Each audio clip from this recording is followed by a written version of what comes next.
request has come in regarding the calendar view in MS Project. Please understand, I'm not talking about creating separate calendars. That's an entirely different procedure. I'm talking about the calendar view. The calendar view is not often used, but can be used even for scheduling, creating new tasks, linking tasks. But a request has come through for displaying the different tasks, the height of the rows of the actual tasks in the weeks, and so forth. So let's pick up on a particular project, which I call Studio Remodel. And there's the Gantt chart view. It's been resourced. There are no resource over allocations. My timeline is not populated. I'm going to be turning my timeline off. And we have a distinction between critical and non-critical tasks. And we have slack time displayed as well here in the Gantt chart. But the calendar view, alternatively, is over here. You can see I've changed the color of the bars in the calendar view to green already. Well, we'll be looking at that. So by default we have 4 weeks per month. We have the month view. We can also have the week view, which is of course over here, and that's fairly straightforward. We go back to the month view over there.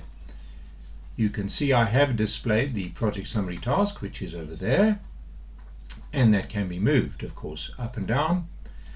Project summary task is way on top there, and we can change the size of the actual weeks like this. Therefore 3 weeks, 4 weeks for the month.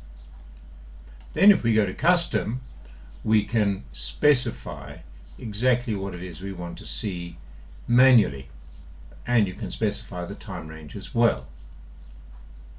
Notice the various calendars on the left hand side, the months displayed with the active ones, that is now active with tasks in them. So before we go to customization, we do know, of course, we can create a task. Sometimes that would go down here. Just bear in mind, it won't go there, it'll go down here if you create a new task. I'm going to delete that task. We can also link. So, for example, if we need to link that task to that one, we can link. I'm not going to do that. But it's an entirely different view. You also notice that I have the price and I have the resource, the cost and the resource, should I say.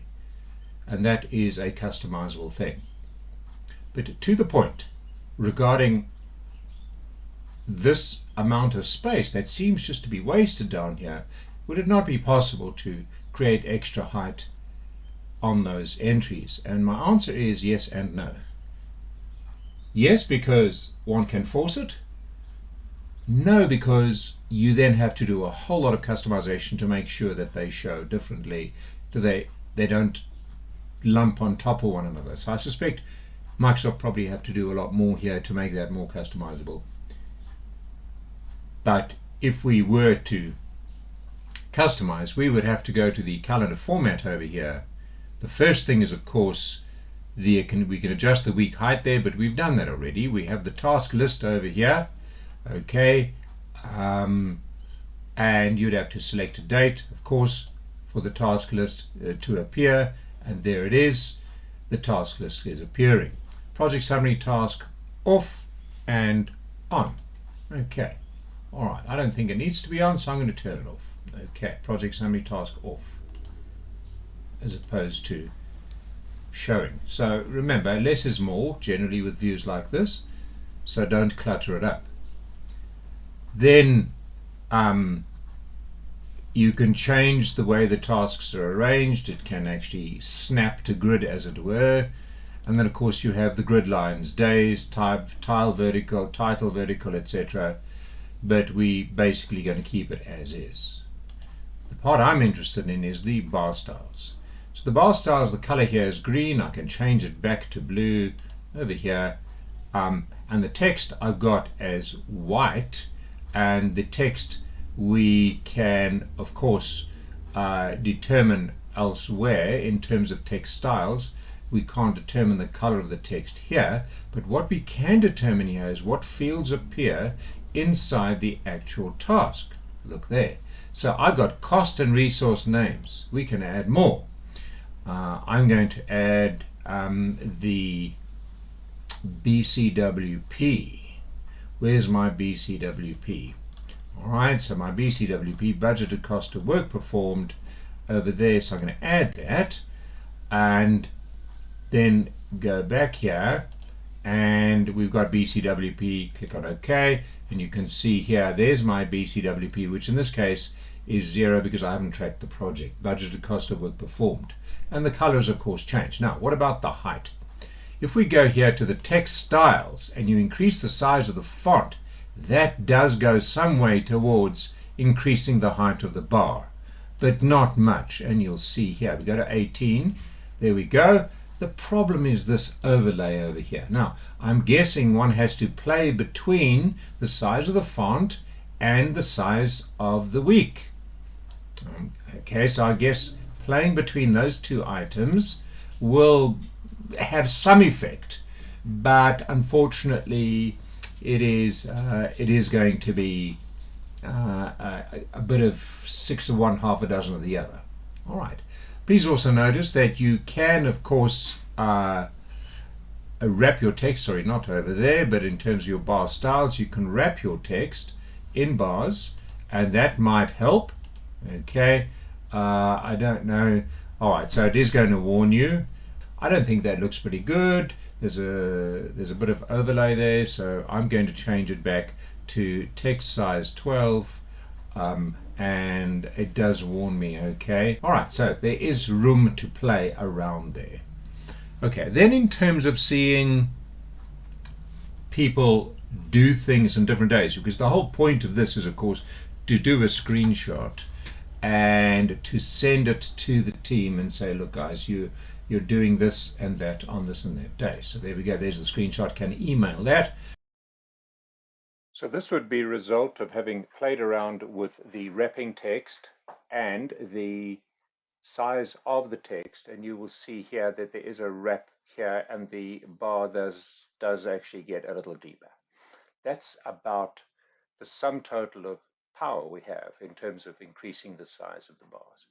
We do also understand where we go to bar styles here, we can actually highlight critical tasks red and so forth. So for example, like this, and okay, so the critical tasks go red. Okay, all right, so that is also possible, looking pretty good there. All right, but you can see here this 0, 0. So if we went to bar styles there, I took out the BCWP and we made it just a little bit more workable. All right, so take out the BCWP, we still keep in the cost and the task name. Let's put the task name in. That would be under name. There we go. Let's put the task name in. Right, good, and okay. All right, so there we go. Once again, you can see it's changing the size of the bar.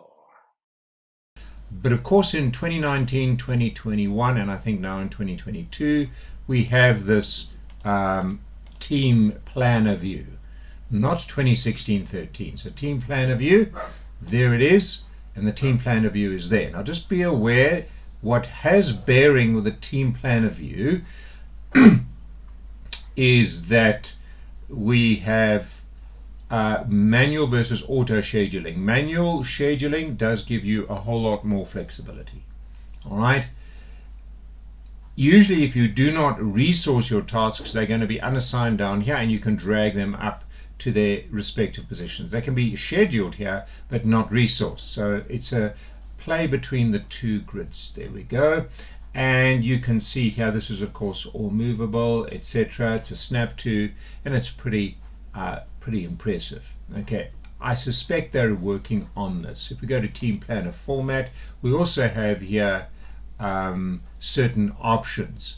All right, but as I say, if you're on Gantt chart, manual scheduling, should I say, manual scheduling, which then gives you a whole lot more in terms of the in terms of the kind of if you go manual scheduling over there, right, it does give you more flexibility from the research that I've done. Okay, all right, now I don't know that, yeah, they are now manually scheduled.